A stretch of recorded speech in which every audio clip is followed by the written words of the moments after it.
Hello students, स्वागत है आप सबका आज की इस वीडियो में ग्रीन के राजनीतिक विचार भाग 2 में। पिछली वीडियो में हमने ग्रीन के स्वतंत्रता संबंधी विचार, अधिकार संबंधी विचार, संप्रभुता संबंधी विचार और राज्य की उत्पत्ति व कार्यों पर चर्चा की थी। आज की इस वीडियो में हम इससे आगे के जो विचार हैं, धन संबंधी विचार, संपत्ति संबंधी विचार, युद्ध और विश्व बंधुत्व संबंधी विचार और शासन प्रणाली के बारे में ग्रीन के क्या विचार थे, उस पर चर्चा करेंगे। हमने पिछली वीडियो में देखा था कि राज्य का कार्य है व्यक्ति की जो नैतिक विकास है उसके मार्ग में बाधाओं को दूर करना, उसको ऐसी परिस्थितियां उत्पन्न करवाए जिससे व्यक्ति का नैतिक विकास है वो हो सके।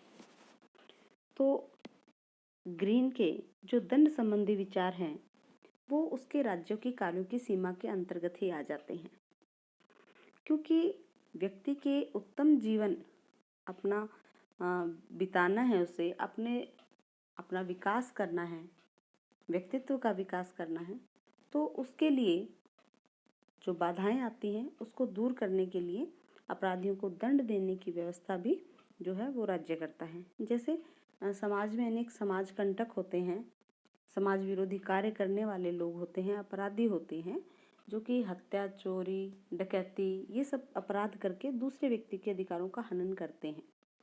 तो राज्य का ये कर्तव्य हो जाता है कि वो इन व्यक्तियों को दंड दे करके दूसरे व्यक्तियों के अधिकारों की रक्षा करे।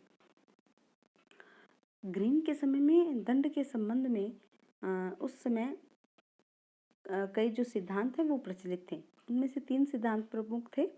पहला तो था जो सिद्धांत है वो ये कहता था कि अपराधी से बदला लिया जाना चाहिए। इसे प्रतिशोध या बदला लेने का सिद्धांत कहा जाता था। जैसे हम कहते हैं कि खून के बदले खून, तो जैसे को तैसा की जो धारणा है उस पर आधारित था।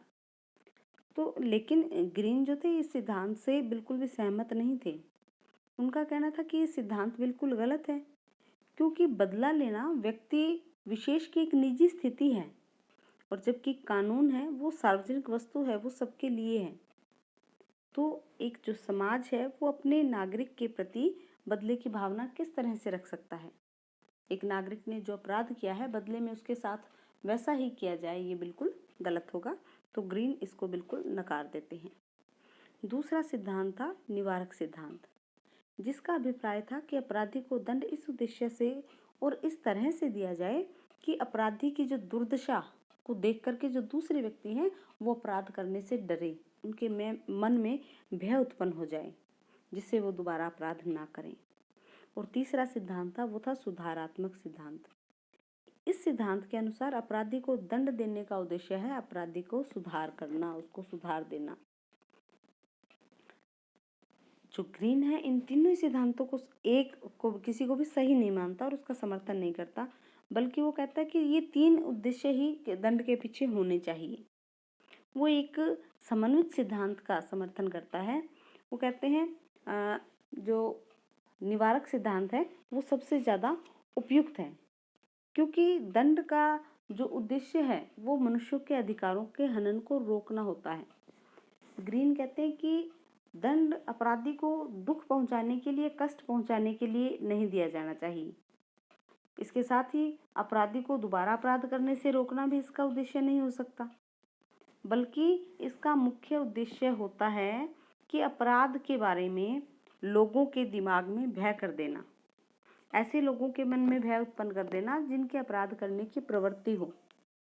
तो इस प्रकार हम देखें कि दंड का उद्देश्य जो है कि लोगों के दिमाग में इस तरह से भय भर देना कि वो भविष्य में अपराध न करें। तो भविष्य में अपराध को रोकना दंड का उद्देश्य होना चाहिए। लेकिन कई लोगों ने कहा है कि इसके 2 परिणाम हमें देखने को मिलते हैं। पहला तो काम ये होता है कि जो समाज विरोधी काम करने वाले लोग हैं उनकी शक्ति का दमन राज्य की शक्ति द्वारा कर दिया जाता है, जिससे व्यक्तियों के अधिकार है वो अधिक सुरक्षित हो जाते हैं और व्यक्ति अपने जो शांतिपूर्ण जो अवस्था होती है उसमें अपना जो विकास है वो अधिक अच्छे प्रकार से कर पाते हैं। जो परिस्थितियां होता है वो व्यक्ति के विकास के लिए अनुकूल बन जाती हैं। दूसरा इस दंड व्यवस्था का परिणाम आता है कि अपराधी को सुधार दिया जाता है, उसकी जो बुरी इच्छा है उसमें सुधार आता है, दंडित करके उसको सुधारने का प्रयास किया जाता है। इस प्रकार हम देखते हैं कि उन्होंने दंड का जो निवारक सिद्धांत है उस पर अधिक बल दिया है और कहा है कि दंड का उद्देश्य समाज को भविष्य में अपराध करने से रोकना होना चाहिए। इसी तरह ही उन्होंने संपत्ति के संबंध में विचार व्यक्त किए हैं। ग्रीन का कहना है कि प्रत्येक व्यक्ति को अपना जो व्यक्तित्व का विकास करना है उसके लिए संपत्ति आवश्यक होती है। वो संपत्ति का समर्थन इस आधार पर करते हैं कि प्रत्येक व्यक्ति को संपत्ति उत्पन्न करने का मौका मिलना चाहिए, क्योंकि प्रत्येक व्यक्ति का सामाजिक हित में एक अलग हिस्सा होता है, उसकी सामर्थ्य अलग होती है। इसलिए जो व्यक्ति है उसकी क्योंकि समाज हित में योग देने की शक्ति सामर्थ्य अलग है, तो उसकी संपत्ति पैदा करने की सामर्थ्य भी एक समान नहीं होती, क्योंकि प्रत्येक व्यक्ति इस आधार पर अलग है, इसलिए संपत्ति भी असमान होनी चाहिए। तो वो संपत्ति की असमानता को एक आवश्यक शर्त मानता है समाज में, लेकिन साथ ही वो ये भी कहता है कि कुछ लोगों द्वारा संपत्ति का संग्रह इस ढंग से नहीं किया जाना चाहिए कि जिससे दूसरे लोगों की इच्छाओं में बाधा उत्पन्न हो। मतलब किसी व्यक्ति के द्वारा संपत्ति पर आधिपत्य या अतिक्रमण ना किया जाए। इसके साथ ही उस समय जो इंग्लैंड में भूमि व्यवस्था जो प्रचलित थी उसका भी उन्होंने घोर विरोध किया। उनका कहना था कि जो भू स्वामित्व व्यवस्था है उसका तो जन्म ही पार्श्विक बल के आधार पर हुआ है, क्योंकि जो जमीन उन्होंने बनाई है, जिस जमीन पर उन्होंने अधिकार जमाया है जिन व्यक्तियों ने, उनमें से ना तो किसी ने श्रम किया है और ना ही श्रम के आधार पर उसको प्राप्त किया है। तो इस प्रकार वो कहते हैं कि जो समाज है उसे इस प्रकार के जागीरदारों और जमींदारों का भू स्वामित्व समाप्त कर देना चाहिए और सारी संपत्ति है उसको अपने अधिकार में ले लेना चाहिए। इस प्रकार ग्रीन संपत्ति को व्यक्ति के लिए आवश्यक मानते हुए उसके अत्यधिक संग्रह और उसके जो भू स्वामित्व वाली व्यवस्था है उसका वो विरोध करते हैं। अब देखते हैं ग्रीन के शासन संबंधी विचारों को। ग्रीन कहते हैं कि कोई भी प्रणाली है अपने आप में पूर्ण नहीं है, फिर भी उन्होंने लोकतंत्र या प्रतिनिधि शासन प्रणाली का समर्थन किया है। ग्रीन कहते हैं कि राज्य का शासन एक राज्य द्वारा भी किया जा सकता है यदि वो राज्य सभी व्यक्तियों के हित को ध्यान में रखकर शासन कार्य करे, और यदि ऐसा करते हुए लोगों के हित में कार्य करते हुए यदि वो निरंकुश शक्ति से युक्त है तो भी इससे कोई फर्क नहीं पड़ता। लेकिन दूसरा वो ये भी कहते हैं कि यदि एक अधिनायक है वो सामूहिक हित के उद्देश्य से काम करता है, लोगों की इच्छा को ध्यान में रखकर काम करता है, तो एक जो वैधानिक सरकार है उसकी भी आवश्यकता नहीं है। इसके साथ ही वो ये बात भी कहते हैं कि एक लोकप्रिय सरकार हमेशा उत्तम ही हो ये भी आवश्यक नहीं है, क्योंकि जन नियंत्रण के अभाव में सार्वजनिक हित जो है उनको अनदेखी उनकी कर दी जाती है, उनका ध्यान नहीं दिया जाता है, तो व्यक्तिगत हित है वो सार्वजनिक हित से ऊपर हो जाते हैं। तो इसलिए आवश्यक नहीं है कि जहाँ लोकप्रिय सरकार हो वो हमेशा अच्छी ही हो। वो प्रतिनिधि शासन प्रणाली का समर्थन करते हैं, लोकतंत्र का समर्थन करते हैं इस आधार पर क्योंकि जो इसमें लोगों को, व्यक्तियों को शासन के कार्यों में सक्रिय रूप से भाग लेने का अवसर मिलता है।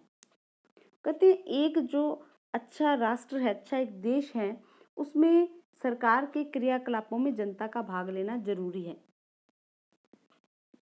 क्योंकि ऐसा करने से जो व्यक्ति हैं उनके अंदर अपने देश के प्रति देशभक्ति उत्पन्न होती है, जो कि व्यक्तियों को देश सेवा के लिए प्रेरित करती है।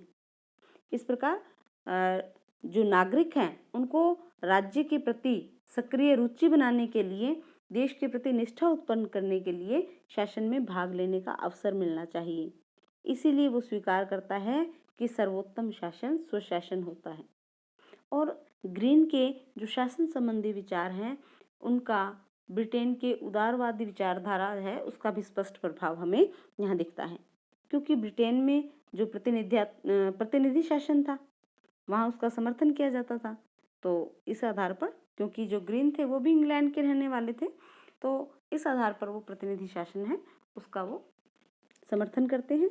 और मताधिकार के बारे में भी वो अपनी जो मताधिकार का विस्तार करने के बारे में भी वो इसका समर्थन करते हैं कि मताधिकार का भी विस्तार किया जाना चाहिए।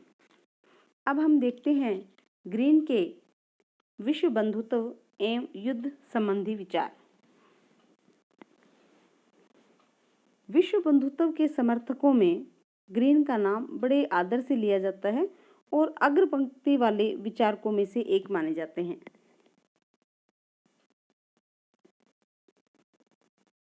हीगल कहते हैं कि विश्व बंधुत्व की भावना एक ऐसी भावना है जिससे कि विश्व शांति स्थापित की जा सकती है, और जब विश्व में शांति होगी तभी देशों के बीच जो संबंध हैं वो सामंजस्यपूर्ण हो सकेंगे, अच्छे प्रकार से शांतिपूर्ण हो सकेंगे।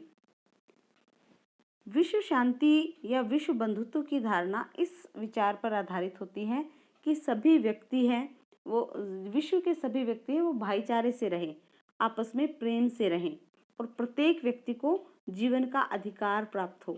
तो ये जो जीवन का अधिकार है प्रत्येक व्यक्ति का मौलिक अधिकार है, इसलिए वो कहते हैं कि प्रत्येक व्यक्ति को जीवन का अधिकार प्राप्त होना चाहिए, और ये जो अधिकार है इसमें युद्ध इस अधिकार को छीनने वाला होता है।